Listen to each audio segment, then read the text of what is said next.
Hello everyone, welcome to BAMS notes. आज हम चरक संहिता सूत्र स्थान चैप्टर 15 स्टार्ट करने वाले हैं। चैप्टर 15 का नाम उपकल्पनियम अध्याय है।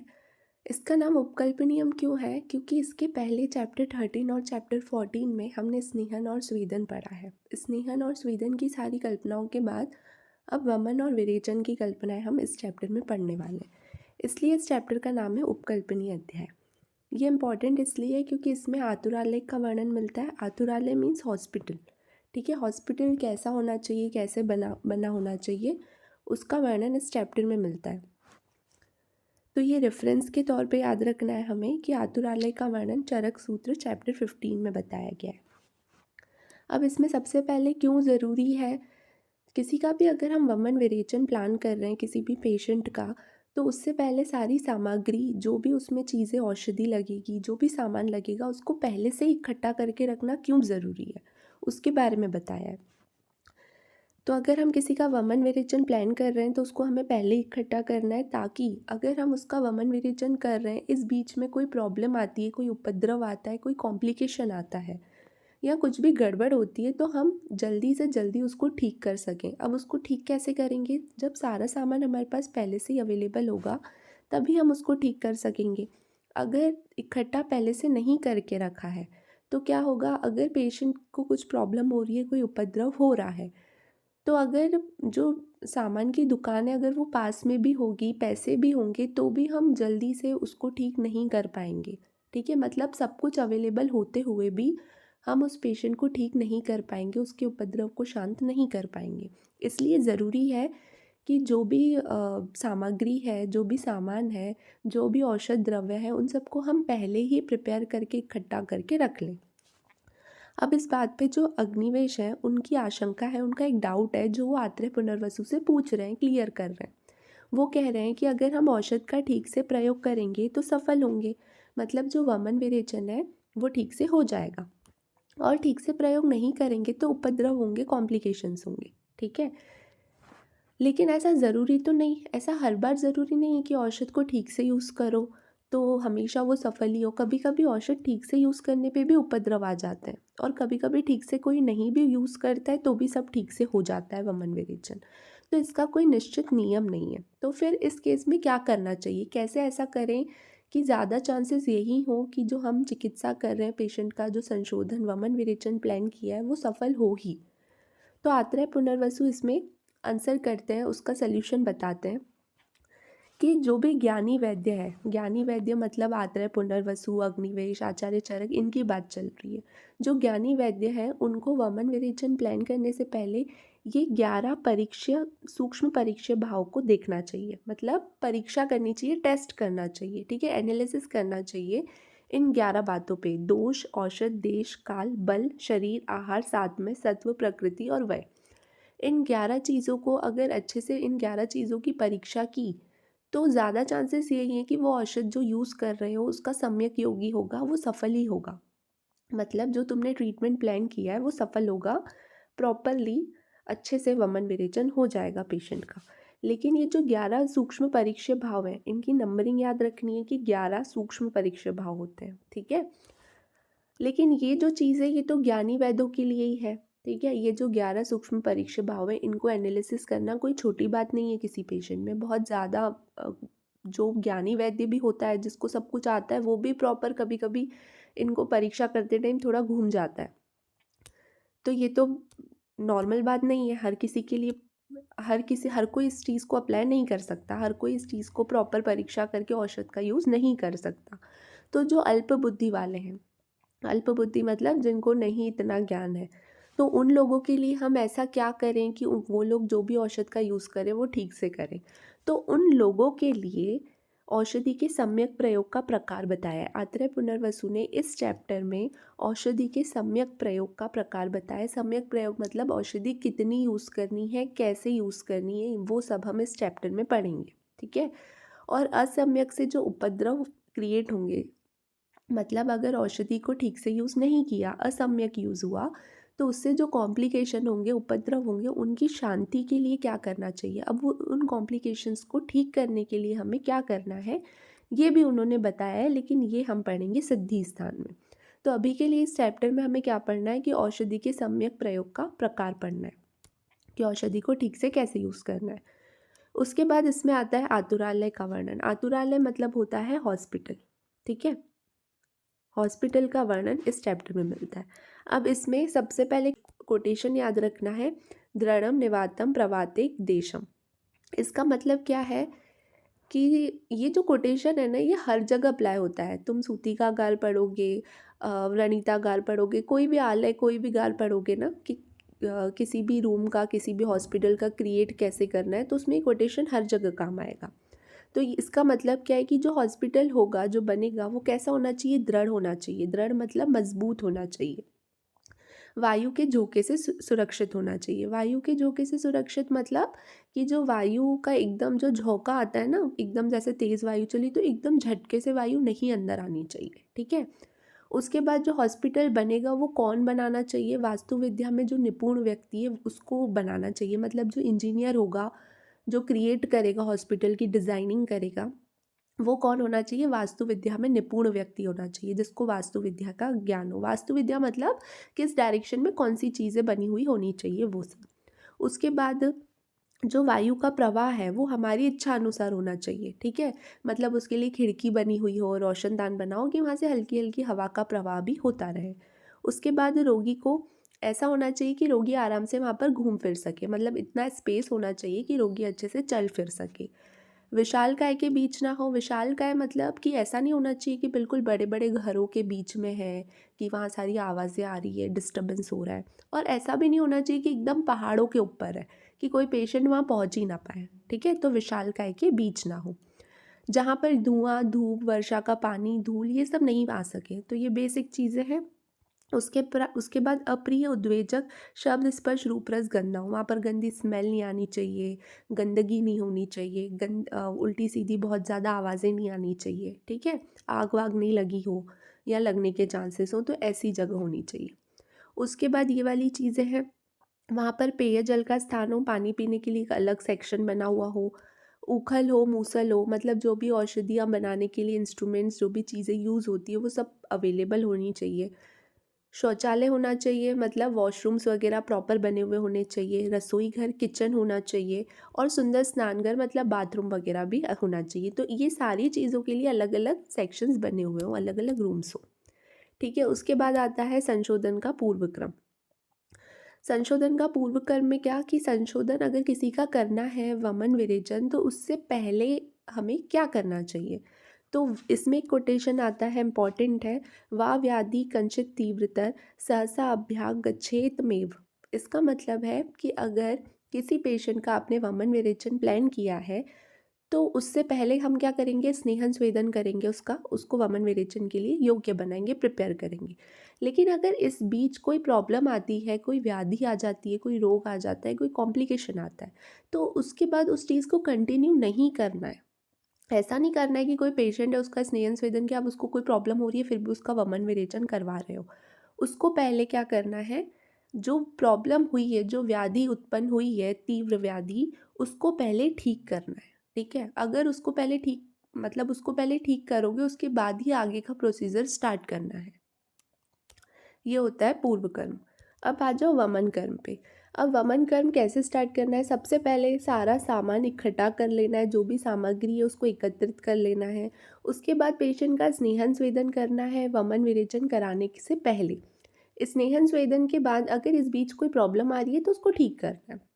अब वो प्रॉब्लम ठीक हो गई, अब तुम्हें चेक करना है कि जो पेशेंट है वो प्रसन्नचित है। प्रसन्नचित मतलब हेल्दी दिख रहा है, ठीक दिख रहा है, तुम्हें ऐसा लग तो नहीं रहा उसे कोई प्रॉब्लम है। उसके बाद रात में सुख से सोया हो, मतलब रात में उसकी अच्छी नींद हुई हुई हो, उसने जो खाना खाया हुआ हो रात में वो ठीक से पच चुका हो। अगर ये सारी चीज़ें तुम्हें दिख रही है तो उसको सिर सहित स्नान कराना है, मतलब सर धुलवा कर नहलाना है, ठीक है। पेशेंट को नहा चुका है, उसके बाद उसको चंदन आदि का लेप करना है, अच्छे वस्त्र धारण, माला पहनाना, ये सब बेसिक चीज़ें, ये सब पहले करवाना है। उसके बाद क्या कराना है, देवता, अग्नि, द्विज, गुरु, वृद्ध, वैद्य, इनका पूजन करवाना है। मतलब पेशेंट इन सब का पूजन करेगा। सबसे पहले देखना है कि वो ठीक दिख रहा है, रात में उसकी नींद अच्छी हुई है, खाना पच गया है, फिर उसने अच्छे से नहा लिया है सर वगैरह धोकर, चंदन आदि का लेप किया है, कपड़े अच्छे पहने, माला वगैरह पहनी है। उसके बाद उसने इन सब का पूजन करना है, ठीक है। देवता, अग्नि, वृद्ध, वेद, गुरु, इन सब का पूजन करना है। इसके बाद क्या करना है, बहुत इंपॉर्टेंट है, इष्ट नक्षत्र तिथि में, मतलब अच्छा सा कोई दिन नक्षत्र तिथि को डिसाइड करना है, ठीक है, कि हमें जिस दिन वमन कराना है उस तिथि में ब्राह्मणों से स्वस्ति वाचन कराना है। स्वस्ति वाचन मतलब मंत्र वगैरह पढ़वाने, हवन करवाना है, ठीक है। अब इसमें इम्पॉर्टेंट नक्षत्र है, नक्षत्र को याद रखना है कि जो नक्षत्र है वो किस में देखा जाता है, वमन कर में देख के करते हैं, ठीक है, उचित नक्षत्र में करते हैं। फिर जब ब्राह्मणों से स्वस्ति वाचन कराएंगे उसके बाद क्या करना है, मदन फल के कषाय की 1 मात्रा लेनी है, ठीक है। मदन फल के कषाय की 1 मात्रा लेनी है। उसमें हमें क्या चीज़ ऐड करनी है, मधु, मधुक, मधु मतलब शहद, मधुक मतलब मुलेठी, सेंधव और फाणित, 4 चीज़ें ऐड करनी है। 4 चीज़ें किस में ऐड करनी है, मदन फल के कषाय की 1 मात्रा में। ये 4 चीज़ें ऐड कर फाणित उपैताम मदन फलम कषाय मात्राम पाएयेत। उसके बाद उस पेशेंट को वो पिला देना है, ठीक है। उसके बाद उस पेशेंट को हम वो औषधि पिला देंगे। क्या करना है, मदन फल के कषाय की 1 मात्रा में हमें मधु, मुलेठी, सेंधा नमक और फाणित, इन सबको मिलाकर पेशेंट को पिला देना है। अब जो यहाँ पर लिखा है मदन फल कषाय की मात्रा, तो 1 मात्रा का मतलब क्या है, यहाँ पर जो 1 मात्रा है वो स्पेसिफिक कोई डिफाइन नहीं है कि इतनी होनी चाहिए, इतने ग्राम होनी चाहिए। 1 मात्रा किस पर डिपेंड करती है, पुरुष के बल और कोष्ठ पर डिपेंड करती है, ठीक है, कि पेशेंट का बल कैसा है, कोष्ठ कैसा है। तो ये हर पेशेंट के लिए अलग अलग होगी, सबके लिए सेम नहीं होगी, हर पेशेंट के लिए अलग अलग होगी। अब आता है संसर्जन क्रम। संसर्जन क्रम मतलब सबसे बाद में हमें क्या चीज़ें करनी है। अब देखो, अगर हम पेशेंट का, किसी भी पेशेंट का वमन विरेचन हमने प्लान किया है, पंचकर्म प्लान किया है, तो उसमें क्या होता है, सारे दोष ना शरीर से बाहर आ जाते हैं, ठीक है। अब जब दोष सारे शरीर से बाहर आ जाते हैं तो जो पेशेंट है उसकी अग्नि जो है वो बहुत ही दुर्बल हो जाती है, मंद हो जाती है, अग्नि बहुत ही मंद हो जाती है। तो हम डायरेक्टली पेशेंट का वमन विरेचन पंचकर्म के बाद डायरेक्टली उसको खाना नहीं खिला सकते। हम उसको एक प्रॉपर सीक्वेंस फॉलो कराते हैं कि पहले थोड़ी लाइट सी डाइट देते हैं, फिर थोड़ी ऐसे धीरे धीरे करके उसको नॉर्मल खाने पे लेके आना है, ताकि उसकी अग्नि अच्छे से प्रदीप्त हो सके, ठीक है। अगर हम डायरेक्टली पेशेंट को खाना दे देंगे तो दोष और ज़्यादा कुपित हो जाएंगे, क्योंकि पंचकर्म करने के बाद पेशेंट की जो अग्नि है वो मंद हो जाती है, तो उसको बैलेंस करने के लिए हमें संसर्जन क्रम करना पड़ता है। अब ये कैसे करेंगे, देखो यहाँ पर ये वाली चीज़, जो वमन है वो 3 टाइप से होता है, अवर होता है, मध्यम होता है या प्रवर होता है, ठीक है। तो अवर, मध्यम और प्रवर। अवर मतलब कम होगा, मध्यम मतलब नॉर्मल, प्रवर मतलब ज़्यादा, ठीक है। अब इसमें 3 चीज़ें आती है, वेगिकी, मानिकी और आंतिकी। वेगिकी मतलब कितने वेग आते हैं, अवर, अगर वमन अवर है तो उसमें 4 आते हैं वेग, वेग मतलब कितनी बार वमन होगा। मध्यम में 6 आते हैं और प्रवर में 8 आते हैं।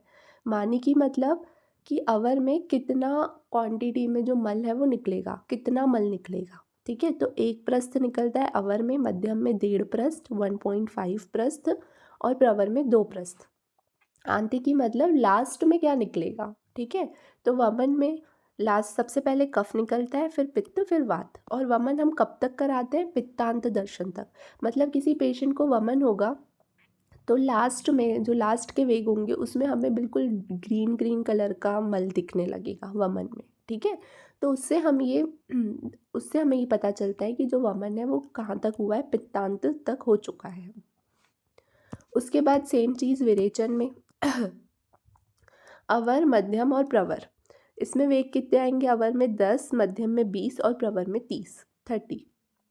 मानिकी मतलब कितना क्वांटिटी में मल निकलेगा, तो 2 प्रस्थ निकलेगा अवर में, 3 प्रस्थ निकलेगा मध्यम में और 4 प्रस्थ निकलेगा प्रवर में।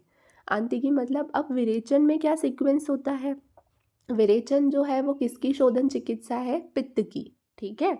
तो सबसे पहले तो इसमें मल निकलता है, बहुत इंपॉर्टेंट है याद रखना, सबसे पहले इसमें मल निकलता है, ठीक है। उसके बाद पित्त निकलता है, क्योंकि विरेचन पित्त की चिकित्सा है तो पित्त निकलेगा। फिर पित्त के बाद कफ निकलता है और फिर वात निकलता है, ठीक है। लास्ट में वात निकलता है वमन में भी और विरेचन में भी। अब विरेचन कब तक कराना है हमें? कफांत दर्शन तक। कफांत मतलब वाइटिश म्यूकस टाइप दिखने लगेगा मल, तो हमें समझ जाना है कफांत तक विरेचन हो चुका है। ठीक है, अब संसार तो ये बेसिकली हर पर्सन के लिए अलग अलग होता है। मात्रा इतनी होनी चाहिए जो दोषों को बाहर निकाले। हम संशोधन कर रहे हैं तो मात्रा इतनी होनी चाहिए जो दोषों को निकाले, अति और अयोग को नहीं होने दे। ठीक है, उतनी मात्रा एक मात्रा होती है। अब यहाँ पे एक चीज़ आती है, जो मदन फल कषाय मात्रा है वो प्रति पुरुष में अपेक्षित होती है। मतलब हर पर्सन के लिए अलग अलग होती है मदन फल कषाय मात्रा। मदन फल पिपली चूर्ण भी देते हैं हम वमन के लिए। मदन फल पिपली चूर्ण, पिपली चूर्ण मतलब जो मदन फल के बीज होते हैं ना, बंधे हुए बीज, सीड्स होते हैं, उनका चूर्ण भी हम वमन कराने के लिए पेशेंट्स को देते हैं। तो इसकी मात्रा कितनी होती है? अंतरनख मुष्टि। अंतरनख मुष्टि मतलब कि मुट्ठी बांधनी है हाथ की, मुष्टि, उसमें जो नेल्स हैं वो अंदर होने चाहिए, इतना दबा के बांधनी है। उसमें जितना जो चूर्ण है, जितनी क्वांटिटी उसकी हाथ में आती है, उसको बोलते हैं अंतरनख मुष्टि। ये जो अंतरनख मुष्टि जो मात्रा है ये पेशेंट के अकॉर्डिंग है। मतलब कि अगर किसी पेशेंट को अगर तुम मदन फल पिपली चूर्ण दे रहे हो तो उस पेशेंट के हाथ में अंतरनख मुष्टि में जितना औषध द्रव्य, जितना चूर्ण आता है उतना ही उसको हमें देना है।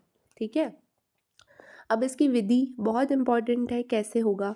अब औषध पिलाने के बाद हमें एक मुहूर्त तक वेट करना है, प्रतीक्षा करनी है।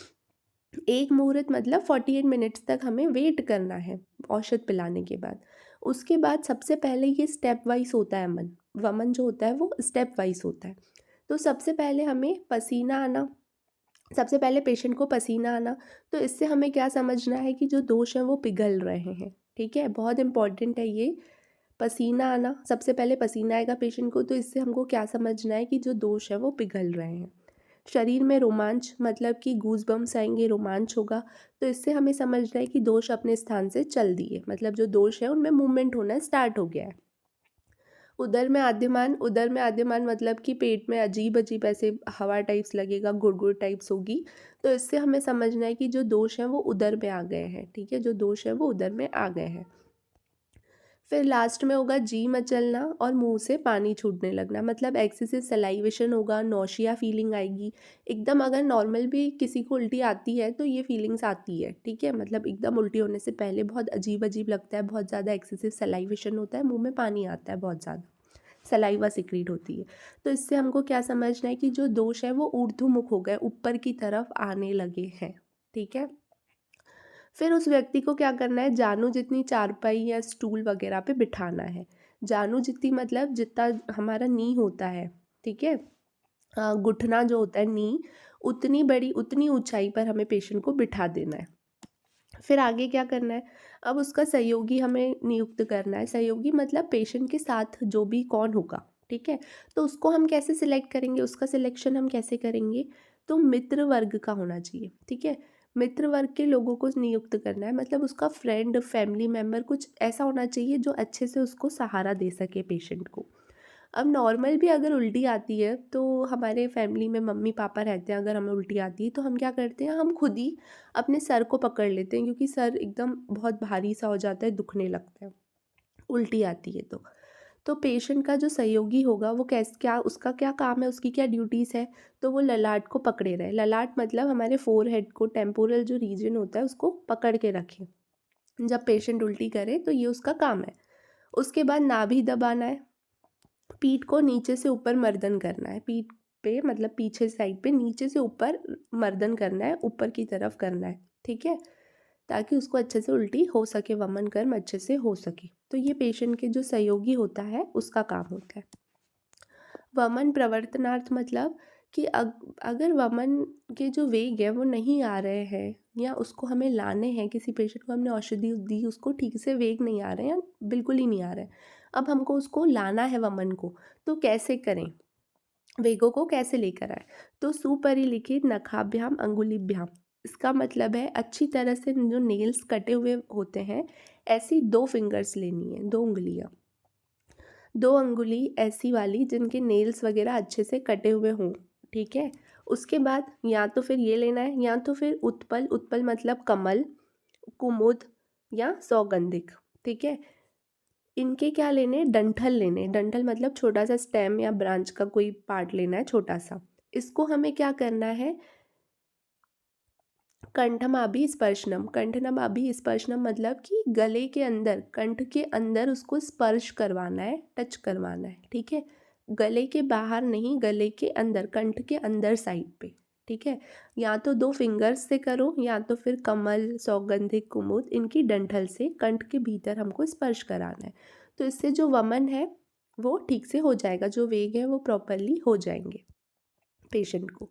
अब उसके बाद इसके सम्यक योग, अयोग और अतियोग आते हैं। अगर सम्यक योग है तो सारे नहीं याद रखने हैं, जो जो मैं बताऊंगी इंपॉर्टेंट है वही याद रखने। तो बहुत बेसिक है, अगर ठीक से किसी का वमन हो गया है तो क्या कैसे पता चलेगा, उसके लक्षण होंगे कि प्रॉपर जब वेग आना है तब आएंगे, प्रॉपर टाइम से आ रहे हैं, यथाकाल प्रवृत्ति हो रही है। अंतिव्यथा मतलब कि कोई प्रॉब्लम नहीं होगी, कोई दर्द नहीं होगा पेशेंट को, कोई व्यथा फील नहीं होगी, ठीक है। प्रॉपर नेचुरली वो वेग आते रहेंगे बिना किसी पेन की, बिना किसी प्रॉब्लम के। ये इम्पॉर्टेंट है। वमन में सबसे पहले क्या निकलता है, कफ, फिर पित्त और फिर वात निकलता है। वमन में सीक्वेंस क्या होता है दोषों का, सबसे पहले ऊपर कफ होता है तो सबसे पहले कफ निकलेगा, बीच में पित्त होता है, फिर पित्त, और सबसे नीचे वात होता है तो फिर वात निकलेगा लास्ट में, ठीक है। खुद ही जो वेग है वो टाइम के साथ जितने आने होंगे आ जाएंगे, उसके बाद खुद ही ऑटोमेटिकली वो वेग रुक जाएंगे पेशेंट में। हृदय शुद्धि, पार्श्व शुद्धि, ये सब होगा, इंद्रिय शुद्धि और लघुता, हल्कापन फील होगा पेशेंट को। अगर अयोग हुए हैं, अगर वमन का अयोग हुआ है तो क्या होगा, स्किन डिसऑर्डर्स याद रखना, ठीक है। तो कंडू, कोट, स्फोट, ये सब होगा और भारीपन लगेगा पेशेंट को। उसके बाद वेग की अप्रवृत्ति, वेग ठीक से नहीं होंगे, अयोग हो रहा है मतलब ठीक से वमन नहीं हो रहा है, तो जो वेग है वो ठीक से नहीं आएंगे। और अगर आएगी भी वेग तो क्या निकलेगा, सिर्फ औषधि ही निकलेगी, जो दोष है वो नहीं निकलेंगे, जो औषध उसको दिए सिर्फ वही बाहर आ जाएगी, ठीक है। वेग विबंध मतलब वेग रुक जाएंगे। तो ये सारे सिम्टम्स, ये सारे लक्षण हमको देखने मिलेंगे अयोग के अयोग में, ठीक है, वमन के अयोग में। अतियोग लक्षण में इम्पॉर्टेंट है, ठीक है, फेनिल रक्त चंद्रिका उपगमनम, ठीक है। फेनिल रक्त चंद्रिका उपगमनम मतलब कि बहुत ज़्यादा उल्टी होगी तो फेन युक्त वमन दिखाई देगा, झाग दिखाई देगी वमन में। और रक्त चंद्रिका युक्त मतलब उल्टी जो होगी, वमन जो होगा उसमें हमें फ्रेश ब्लड के लाइंस दिखाई देंगे, मतलब फ्रेश ब्लड दिखाई देगा, ठीक है। प्यास, मोह, मूर्छा, और इसमें वायु का प्रकोप होता है। वमन के अतियोग में वायु का प्रकोप होता है, ठीक है। निद्रा, अब वायु प्रकोप है तो निद्रा हानि, बल हानि, ये सब भी होगा। उसके बाद वमन के व्यापद आते हैं, तो ये याद रखने हैं, आचार्य चरक ने 10 बताए। वमन के व्यापद आचार्य चरक ने 10 बताए हैं, और विरेचन के व्यापद भी आचार्य चरक ने 10 ही बताए हैं, यही वाले सेम। मतलब जो उपद्रव होते हैं, व्यापद होते हैं, कॉम्प्लिकेशंस होते हैं वमन और विरेचन में, वो 10 होते हैं और दोनों के सेम होते हैं। उसके बाद आगे, वमन के बाद हमें धूमपान कराना है, ठीक है। अब पेशेंट का वमन हो गया, उसके बाद हमें उससे अच्छे से हाथ पैर वगैरह धुलवा लेने हैं। उसके बाद एक मुहूर्त के बाद, एक मुहूर्त मतलब वही अगेन 48 मिनट्स के बाद हमें पेशेंट को धूमपान करवाना है। धूमपान कौन सा, स्नेहिक, विरेचनिक या उपशमनी, 3 टाइप्स का धूमपान होता है। तीनों में से जो भी ज़रूरत हो पेशेंट को, आवश्यकता अनुसार हमें उसे पिलाना है, कराना है धूमपान, ठीक है। उसके बाद वमन के बाद हमें क्या क्या करना है, क्या क्या नहीं करना है, क्या क्या रूल्स फॉलो करने हैं, तो बहुत बेसिक जो जो याद हो वो सब लिख सकते हो तुम लोग, बहुत बेसिक है। ज़ोर से नहीं बोलना है, ज़्यादा चलना नहीं है, क्रोध नहीं करना है, ठंडी जगह पे नहीं रहना है, धूप में नहीं जाना है, जहाँ पे वायु का एकदम डायरेक्ट झोंका आता हो वहाँ पर नहीं जाना है, ठीक है। चिंता नहीं करनी है। तो ये सारी बहुत बेसिक चीज़ें हैं, ठीक है। वेगों को नहीं रोकना है, तो ये सारी बेसिक चीज़ें जितने पॉइंट्स याद हो उतना हम लिख सकते हैं, ये वमन के बाद के कर्म है, ठीक है, ये सब हमें नहीं करना है। और उसके बाद विरेचन में क्या डिफरेंस आता है, विरेचन में सब कुछ सेम होता है, लेकिन बस विरेचन में धूमपान नहीं होता, ठीक है, ये चीज़ याद रखना, विरेचन में धूमपान नहीं होता, सिर्फ वमन में धूमपान होता है, ठीक है। किसी पेशेंट को वमन कराओगे तो उसके पश्चात में, बाद में धूमपान कराओगे, लेकिन विरेचन में ऐसा नहीं करना है। विसर्जन क्रम में अब इम्पॉर्टेंट है, 4 चीज़ें देते हैं, पेया, विलेपी, यूष और मासरस, ठीक है। टोटल 4 चीज़ें होती है। पेया जो होता है बहुत लाइट होता है, फिर विलेपी थोड़ा हैवी, फिर युश, फिर मांसरस और लास्ट में फिर नॉर्मल खाना। अब इन 4 चीज़ों को हमें फॉलो कैसे कराना है? देखो यहाँ पर दिन होते हैं। एक दिन में 2 अन्नकाल होते हैं। अन्नकाल मतलब खाना खाने का टाइम। तो एक दिन में 2 होता है, सुबह शाम, सुबह शाम। सुबह खाना खाएंगे, शाम को, सुबह शाम, ठीक है। एक दिन में 2 अन्नकाल होते हैं। अब सबसे पहले दिन, जिस दिन सुबह सुबह हमने वमन या विरेचन कराया, ये जो संसर्जन क्रम है ये दोनों के लिए है, वमन के लिए भी है और विरेचन के लिए भी है, ठीक है। अब हमने सबसे पहले सुबह सुबह किसी का वमन कराया, विरेचन किया, तो उसको शाम को अगर प्रधान शुद्धि हुई है, जो वमन है और विरेचन है, अगर वो प्रवर हुआ है, बहुत ज़्यादा अच्छे से हुआ है, ठीक है, ज़्यादा हुआ है, तो हम प्रधान शुद्धि में क्या करेंगे, 3-3 अन्नकाल तक फॉलो कराते हैं। मतलब सुबह तो हमें कुछ भी नहीं देना है, वमन विरेचन कुछ भी नहीं, वमन विरेचन कराया उसके बाद हमें सुबह पेशेंट को कुछ भी नहीं देना है खाने के लिए। शाम को अगर प्रधान शुद्धि हुई है तो हम शाम से स्टार्ट करेंगे, ठीक है। तो हम पेया देंगे 3 अन्नकाल तक। कितने अन्नकाल तक देना है प्रधान शुद्धि में? 3 अन्नकाल तक देना है, ठीक है। तो 3 बार पेया, 3 अन्नकाल पेया, फिर 3 अन्नकाल विलेपी, फिर 3 अन्नकाल युष और फिर 3 अन्नकाल मासरस, ठीक है। तो टोटल कितनी चीज़ें हमारी? 4 चीज़ें हैं, पेया, विलेपी, युष और मासरस। अब हम प्रधान शुद्धि में कितनी बार एक चीज़ को हम 3-3 अन्नकाल तक दे रहे हैं, तो टोटल कितने अन्नकाल हो गए? 12 अन्नकाल। प्रधान शुद्धि में टोटल अन्नकाल कितने हुए? 12 अन्नकाल हुए, 12 अन्नकाल, ठीक है। और इसमें कितने दिन लग रहे हैं? 7 दिन लग रहे हैं, तो 7 डेज, ठीक है, 7 डेज। हमें प्रधान शुद्धि में 3 अन्नकाल तक चीज़ों को फॉलो कराना है, 3 अन्नकाल फॉलो करना है, मतलब 3 बार पेया, 3 बार विलेपी, 3 बार युष, 3 बार मासरस, ठीक है।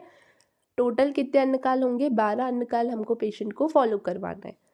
इसमें कितने दिन लगेंगे? टोटल 7 डेज लगेंगे।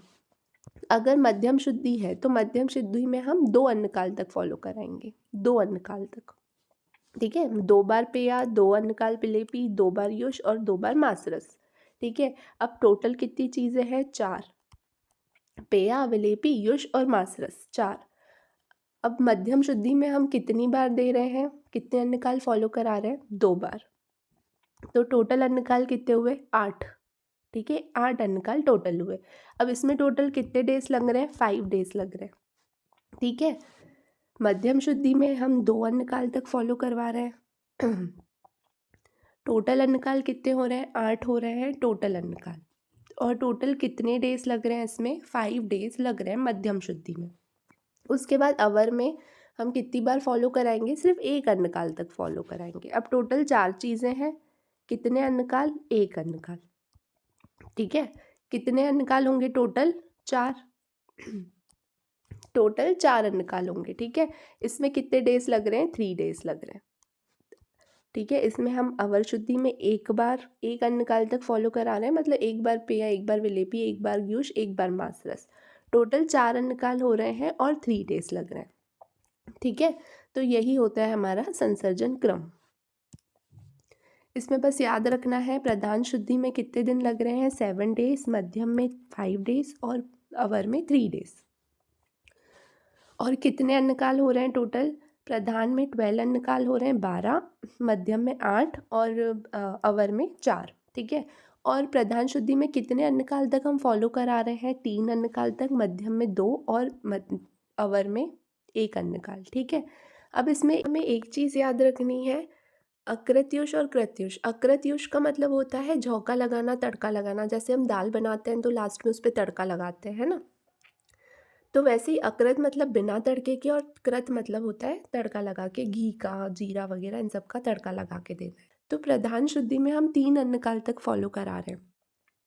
तो एक बार पहली बार में हमें अकृत्युष देना है, फिर 2 बार हमें कृत्युष देना है। वैसे ही पहली बार में हमें अकृत मासरस देना है और 2 बार में हमें कृत मासरस देना है। मध्यम शुद्धि में हम 2 अन्नकाल फॉलो करा रहे हैं, तो पहले अकृत्युष, फिर कृत्युष, अकृत मासरस और कृत मासरस। और अवर शुद्धि में तो हम एक ही बार फॉलो करा रहे हैं, तो कृत्युष और कृत मासरस, ठीक है। ये हो गया हमारा संसर्जन क्रम खत्म। संसर्जन क्रम जो है वो वमन में, विरेचन में सेम होता है और ये बहुत इंपॉर्टेंट टॉपिक है। इसमें से क्वेश्चन आता ही आता है और डायरेक्टली क्वेश्चन आता है कि संसर्जन क्रम को बताओ। तो तुम्हें वहाँ पर ये सारी चीज़ें पता होना चाहिए और तुम्हें ये चार्ट बनाते आना चाहिए प्रधान शुद्धि, मध्यम शुद्धि, अवर शुद्धि का, ठीक है। और लास्ट में तुम्हें यहाँ पर सबके अन्नकाल सारी चीज़ें टोटल भी लिखनी है कि टोटल अन्नकाल कितने हो रहे हैं, टोटल डेज कितने लग रहे हैं, टोटल अन्नकाल, टोटल डेज, टोटल अन्नकाल, टोटल डेज, ये लास्ट में तुम्हें लिख कर आना है। अब इसके बाद आता है विरेचन। वमन हमारा खत्म हो गया है, विरेचन। विरेचन बहुत ही ईजी है। जैसा हमने सब कुछ वमन में फॉलो किया है, मतलब हमने जब वमन पढ़ा उसमें हमने क्या पढ़ा कि पहले देखना है, पहले स्नेहन स्वेदन कराना है, सारी सामग्री इकट्ठी करनी है, फिर स्नेहन स्वेदन कराना है, फिर स्नेहन स्वेदन के बाद कोई प्रॉब्लम आ रही है, कोई तीव्र व्याधि आ रही है तो उसे ठीक करना है। सब कुछ कर लेने के बाद फिर हमें देखना है कि जो पेशेंट है वो प्रसन्नचित है कि नहीं। प्रसन्नचित मतलब नॉर्मल अच्छा दिख रहा है कि नहीं, हेल्दी, खुश, अच्छी नींद ली हुई हो, रात में खाना पच गया हो, सिर से स्नान किया हुआ हो, चंदन लेप और वस्त्र धारण, माला धारण, ये सब हमें वमन जैसे ही फॉलो करना है। फिर देवताओं का पूजन। बस एक चीज़ इसमें चेंज है, लास्ट में हमें औषधि जो देनी है वो त्रिव्रत देनी है। लास्ट में हमें जो औषधि देनी है वो त्रिव्रत देनी है, ठीक है। त्रिव्रत जो है वो सबसे श्रेष्ठ औषधि है विरेचन की, तो हमें त्रिव्रत देनी है। और इसकी मात्रा कितनी होनी चाहिए, एक अक्ष, एक अक्ष बोलो या एक कर्ष बोलो या एक तोला, सब बराबर होता है किसके, 12 ग्राम्स के, ठीक है। मतलब हमें पेशेंट को कितना देना है, 12 ग्राम्स तक त्रिव्रत देना है। वमन में हमें मदन फल कषाय मात्रा कितनी देनी थी, एक मात्रा देनी थी। यहाँ पर हमें त्रिव्रत कितना देना है, एक अक्ष, ठीक है। ये सब जो एक अक्ष मात्रा है त्रिव्रत की, इसको हमें जल में या किसी भी द्रव में मिलाकर पेशेंट को पिला देना है। उसके बाद सारी चीज़ें सेम है, पेशेंट का विरेचन होगा। बस इसमें एक चीज़ चेंज करनी है, इसमें धूमपान नहीं होता है। वमन होने के बाद हम पेशेंट को धूमपान कराते हैं, विरेचन में धूमपान नहीं कराते हैं, ठीक है। उसके बाद सारी चीज़ें सेम, ज़्यादा ज़ोर से नहीं बोलना है, ज़्यादा चलना नहीं है, धूप में नहीं जाना है, ठंडे में नहीं जाना है, वेगों को धारण नहीं करना है, रात में टाइम पे सोना है, रात भर जागना नहीं है, दिन में नहीं सोना है, सारी बेसिक चीज़ें। और फिर संसर्जन क्रम विरेचन में सेम एज इट इज़ जो बताया वैसा का वैसा ही विरेचन में फॉलो होगा। उसके बाद ये सारी जो चीज़ें हमने पढ़ी, जो वमन विरेचन जो संशोधन कर्म होता है, इसमें क्या होता है, सारी जो चीज़ें होती हैं वो बहुत, मतलब हर कोई अफोर्ड नहीं कर सकता। जो बहुत रिच होते हैं, धनी होते हैं, राजा होते हैं, धनी मतलब जिनके पास बहुत सारे पैसे हैं, राजा हैं, वही लोग संशोधन कर्म कर्म को करा सकते हैं, क्योंकि इसमें बहुत सारी औषधि, बहुत सारा सामान, बहुत सारे पैसों की ज़रूरत पड़ती है, ठीक है, संशोधन में। लेकिन आचार्य चरक हैं, उन्होंने देखो कितनी अच्छी बात लिखी है यहाँ पर कि जो दरिद्र व्यक्ति हैं वो भी संशोधन करा सकते हैं। मतलब जिनके पास कम पैसे हैं, गरीब हैं, वो लोग भी संशोधन करा सकते हैं। उन्होंने यहाँ पे कितना अच्छा कहा है, कितना सही कहा है कि जो भी बीमारी होती है, कोई भी व्याधि होती है, तो वो ज़रूरी तो नहीं कि सिर्फ किसी पैसे वाले को ही होगी, राजा को ही होगी या किसी धनिक को ही होगी, ठीक है। वो जो बीमारी है, व्याधि है, वो तो किसी को भी हो सकती है, किसी गरीब को भी हो सकती है। तो जो दरिद्रों में जो पंचकर्म करवा सकते हैं, ये जो चीज़ बताई है, ये सिर्फ और सिर्फ हमारे आचार्य चरक ने ही बताई है। ये बहुत इम्पॉर्टेंट है कि दरिद्रों में जो पंचकर्म है वो सिर्फ आचार्य चरक ही बताते हैं और कोई नहीं बताता, ठीक है। तो दरिद्रों में पंचकर्म आचार्य चरक ने बताया। उन्होंने बोला कि कोई गरीब है, अगर उसको कोई व्याधि हो रही है, कोई दरिद्र है उसको कोई व्याधि हो रही है, तो वो जो इम्पॉर्टेंट चीज़ें हैं पंचकर्म संशोधन कराने के लिए, वमन या विरेचन कराने के लिए, जो इम्पॉर्टेंट चीज़ें जो बहुत ज़रूरी है, कोई औषधियाँ कुछ भी, सिर्फ़ और सिर्फ वो उन इमरजेंसी कंडीशंस में, आपातकालीन सिचुएशंस में सिर्फ वही चीज़ें लेकर अपना संशोधन कर्म करवा सकता है, ठीक है। उसके बाद लास्ट आता है संशोधन से लाभ, बहुत इम्पॉर्टेंट है। मलापहम रोगहरम बल वर्ण प्रसादम, इसका मतलब है मल दूर होता है, जो भी मल है, दोष है, वो शरीर से निकल जाते हैं। रोगनाशक जो रोग है वो ठीक होगा। बल और वर्ण को निखारने का काम करता है संशोधन, संशोधन से बल और वर्ण निखरता है, ठीक है। और क्या होता है, जो भी संशोधन का पान करता है वो बहुत दिनों तक हेल्दी लाइफ जीता है, ठीक है, सुखी जीवन जीता है। देखो, जीवन लंबा नहीं होना चाहिए कि बहुत सालों तक जिए। जितना भी जिए पेशेंट ज़्यादा दिनों तक 50 साल, 60 साल, 70 साल पर हेल्दी लाइफ होनी चाहिए, ये इम्पोर्टेंट है। तो संशोधन का ये लाभ होता है, ठीक है? यहाँ पर ये चैप्टर ख़त्म हो गया। Thank you. और अगर किसी को भी ये नोट्स अच्छे लगे हों, नोट्स चाहिए हों, तो नीचे लिंक में व्हाट्सएप ग्रुप है, आप उस वहाँ पर जॉइन होकर मुझसे ये नोट्स ले सकते हो। ठीक है? Thank you.